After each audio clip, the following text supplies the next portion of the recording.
en dehors de la mort, l'homme vit. Et quand l'homme vit en dehors de la mort, il a deux types de vie. Il a la vie quand il a Jésus. Dans ce cas, sa vie continue dans un endroit qu'on appelle le sein d'Abraham. Et là-bas, il est avec Abraham. La Bible dit que Jésus a donné la parabole où Lazare, le pauvre, causait avec Abraham. Si on dit il cause, c'est qu'il y a une vie. Il y a un quotidien là-bas. On n'a pas besoin de te dire qu'ils vivent. Si on te dit cause, c'est parce qu'ils sont pas morts. Donc, il causait avec Abraham. Et pendant qu'il causait avec Abraham, il y avait une deuxième vie encore là-bas, avec le riche. Cette deuxième vie a envoyé le riche à voir Lazare causer avec Abraham. Et il a dit à Abraham, demande à Lazare de m'envoyer de l'eau. Et Lazare voulait partir. Il partait chercher l'eau à la cuisine. Bientôt, je vais parler des paliers de gloire après la mort. Ne vous inquiétez pas. Après la mort, il y a encore le luxe. Et après la mort, il y a la précarité.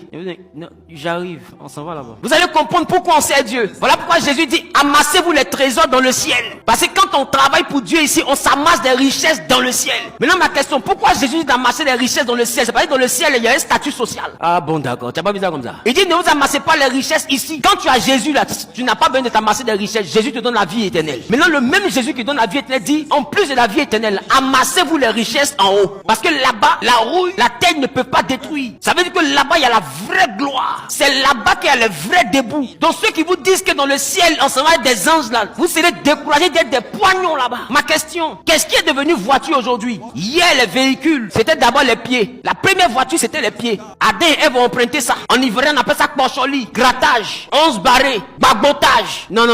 Zahuitage. Et j'en passe. Donc, nous sommes dans une dimension où c'était ça le premier véhicule. À la suite de ce véhicule, il y a eu un deuxième véhicule. Le deuxième véhicule, ça a commencé à dire les animaux. L'homme a commencé à monter sur le cheval, sur l'âne, etc. Et après ça, l'homme a commencé à prendre un peu comme une navette, un bac qu'il accrochait à un animal pour se déplacer. C'est devenu le chariot, la charrette, après le char. Le char est devenu un élément luxueux parce que la charrette permettait aussi de déplacer les animaux, les vivres et tout. Mais le char, c'est un peu comme la voiture du VIP. Quand quelqu'un avait un char, c'est un debout. Maintenant, en fonction de la dimension du char, il y a le calibre de ta débouture.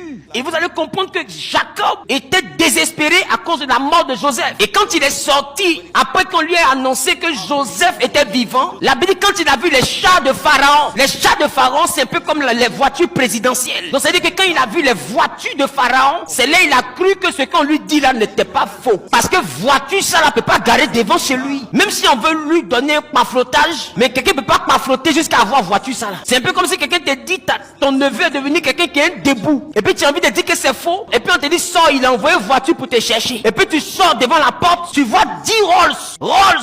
Et puis tu veux monter dans Rolls, on dit non. On dit, toi tu montes dans la Bugatti Veyron qui est là. Toi tu as trouvé Bugatti Veyron où? Jusqu'à son montée. La Bible dit quand Jacob a vu les voitures, là, son esprit est revenu à la vie. Ça veut dire que les